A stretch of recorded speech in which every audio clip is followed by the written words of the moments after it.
lo que sientes, lo que piensas. Hablamos claro, sin censura ni promesas. Y estamos en nuestro segmento de podcast. Vamos a hablar de un tema que a lo mejor usted lo está padeciendo o estaba teniendo esos síntomas y no sabía a qué se refería. Eso de sentirse agobiado, tal vez estresado, con desánimo de ir a laborar, a pesar de que a la final es su trabajo soñado. Sin embargo, es esa sensación de que ya quiere poner un alto y no quiere ir más. Pero se trata de un síndrome que puede ser que lo está padeciendo. Pero para hablar de eso, vamos hoy día a tener una charla con Ronnie Macías. Él es psicólogo y vamos a hablar del síndrome burnout. Sí, Ronnie, bienvenido. muchas gracias por el espacio. Un saludo también para todos quienes nos escuchan. Efectivamente, el burnout hay que entender que está como detonante un desgaste tanto físico, cognitivo y emocional vinculado directamente con el aspecto laboral. Es importante empezar con esa diferenciación. ¿Qué significa? Que si a una persona le hacemos analizar los distintos ámbitos de su vida y le decimos, imagina que el ámbito laboral desaparece o se adapta a lo que tú quisieras para poder funcionar de manera correcta, ¿tu vida cambiaría? ¿Tu vida mejoraría? Si la respuesta es rotundamente sí, estamos hablando de un tema donde la afectación está relacionada con el ámbito laboral. Entonces, el burnout es algo que se va dando de manera sistemática, se va instalando poco a poco en la persona y tiene que ver justo con esas manifestaciones que tú indicabas. El desgano para ir a trabajar, un sentimiento constante de estar en el trabajo pero querer ya ir a casa, esa imaginación tal vez de qué pasaría si tuviese otro trabajo, qué pasaría si renuncio. Entonces ya es un nivel de estrés que excede la capacidad natural de una persona para afrontarlo, porque ahí también vale la pena identificar que el estrés de por sí no es negativo, pero cuando ya la demanda del estrés, en este caso vinculado con el trabajo, nos sobrepasa, podríamos estar ante esta experiencia de desgaste relevante que ya ha empezado a afectar todas las esferas de funcionamiento de la persona, la cognitiva, la emocional, la física, y que si no se da una resolución conveniente, puede empezar también a afectar los otros ámbitos de su vida. No tiene relación cuando uno dice, ay, es que este Pepito es workaholic, o sea, adicto al trabajo y que también le provoca estrés. ¿Son cosas diferentes? En algunos casos sí, creo que lo importante para poder determinar si están vinculados o no es entender la función que está detrás de ese comportamiento. En algunos casos la persona workaholic es una forma tal vez de escapar a otras frustraciones de la vida. Puede que ahí el efecto sea contrario. Me descubro realizado en mi trabajo, en otros ámbitos de mi vida no. Me siento tal vez que estoy fracasando como padre de familia, como esposo, como en mi vida social, etcétera. Es mi refugio. En el caso del burnout, más bien sé que tengo que trabajar, sin embargo, en un momento ya el trabajo se convierte en una carga o en una losa muy pesada. Puede ser que sí, la carga, el incremento del tiempo que dedico al trabajo sea mayor cuando hay burnout, pero no porque me volví un adicto o un dependiente del trabajo, sino más bien porque como voy perdiendo efectividad, voy perdiendo eficacia, me cuesta más concentrarme, me cuesta más ser eficiente en mi trabajo, lo que antes me tomaba, no sé, 6 horas, ahora me toma 8. Lo que antes me tomaba 8, me toma 10. Y también puede haber esta manifestación de un incremento en el tiempo que uno destina al trabajo. Pero no necesariamente su rendimiento baja, sino que esta persona se siente agobiada y lo cumple, porque yo lo que en algún momento vi es que no necesariamente ese trabajo no le gusta, pero ya llega un punto en que está agobiado. Y antes de empezar esta conversación, Ronnie, tú me dijiste algo importantísimo. El estrés no es malo. No, el estrés como punto de partida o como dato es una respuesta adaptativa que las personas desarrollamos ante un desafío. En mi caso, yo soy psicólogo clínico, yo trabajo en psicoterapia. Si yo tuviese que atender por primera vez a una persona que me indican que tiene comportamientos suicidas, mi nivel de estrés seguramente va a ser mayor que el que voy a tener si me dicen que me llega a consulta un adolescente que tiene ciertos problemas de ansiedad.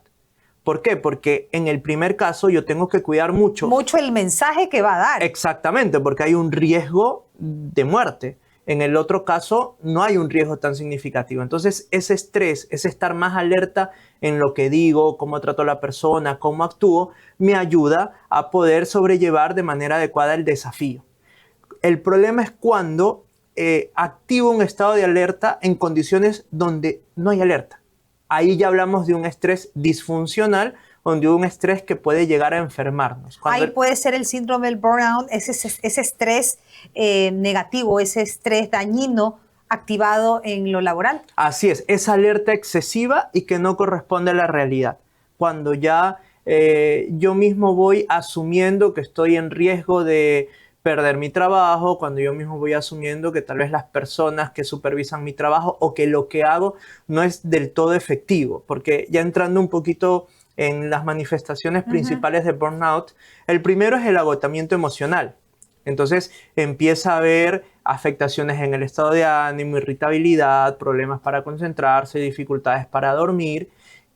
El siguiente síntoma es como una pérdida de contacto personal con la experiencia laboral y cierto cinismo incluso a veces con las realidades del trabajo. Entonces uno empieza a asumir que lo inadecuado del trabajo forma parte de la cultura. Como que, no sé, me llamen, voy a inventar, a las 8 de la noche a resolver una urgencia, cuando ya cae mi dinámica laboral y aparece ese cinismo de, es parte de la cultura.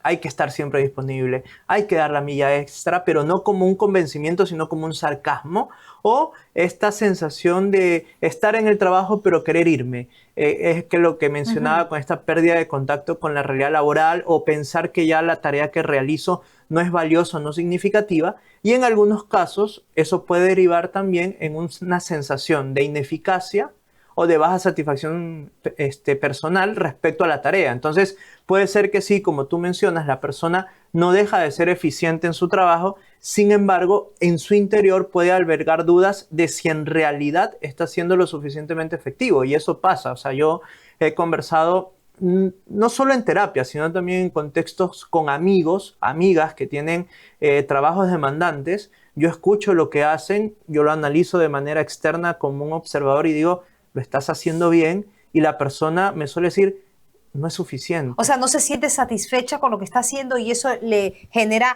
estrés, se agobia, a pesar de que, o sea, tranquilo, lo estás haciendo bien, y me imagino que por eso es que el trabajo y la hora de salida es más importante que darse un voto de confianza de que sí lo está haciendo bien. Así es, porque ahí se suman los factores previos, ¿no? Me cuesta más concentrarme, estoy más irritable, lo que antes me salía o me fluía de manera más natural, ahora no. Entonces la persona piensa que ya no está en la capacidad de satisfacer las demandas laborales, pero lo que ha pasado es que su sistema nervioso ha colapsado.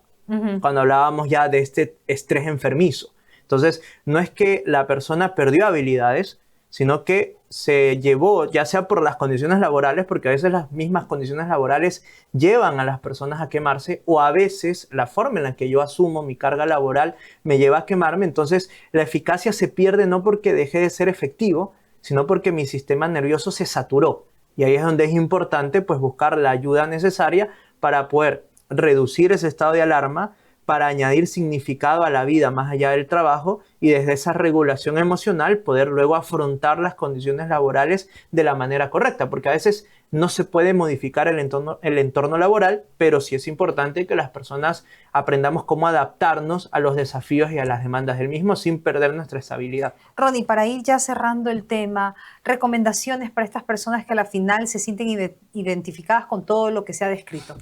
Bueno, lo primero creo es poder hacer una toma de conciencia de que estoy afrontando esta situación de desgaste o de burnout respecto al ámbito laboral.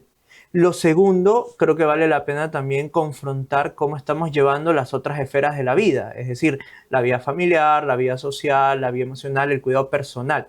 Si ya lo laboral es un desafío, vale la pena tratar de apalancarnos en los otros ámbitos de mi vida, porque eso es lo que hay que cuidar. Que cuando aparece este desgaste laboral no afecte los otros ámbitos de nuestra vida personal, porque ahí sí, ya no solo hablaremos de burnout, sino tal vez hablaremos de ansiedad o hablaremos de depresión. Entonces sería un problema más importante. Y lo tercero, me parece, saber pedir ayuda.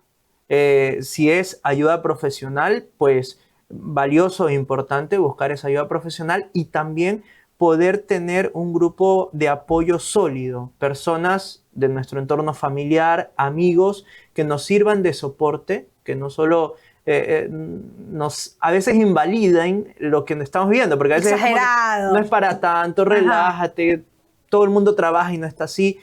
Ese tipo de interacción en ese momento, más allá de que la persona lo haga como una intención, no va a ser importante o no va a ser valioso para nosotros para salir de esa situación, pero sí es importante entender que necesito la ayuda de otro, ¿sí? Afrontarlo de manera individual puede que a algunas personas les ayude, pero el salir de esa experiencia de burnout va a ser mucho más lenta que si busco la ayuda, el acompañamiento profesional o en su caso también si logro contar en mi entorno familiar y mi entorno de amigos con personas que me den pautas y me acompañen, me den soporte emocional para poder ir poco a poco estabilizando nuevamente la situación. Perfecto, muchísimas gracias, Ronnie Macías, psicólogo clínico con quien hemos hablado sobre el síndrome del burnout.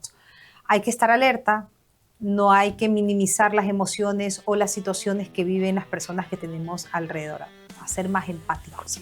Pausa y volvemos. Realidad, decimos lo que importa sin tanta vanidad. Vamos directo sin perder la dirección. Te hablamos de frente, sin complicación, sin peros ni rodeos. Lo que sientes, lo que piensas. Hablamos claro, sin censura ni problema.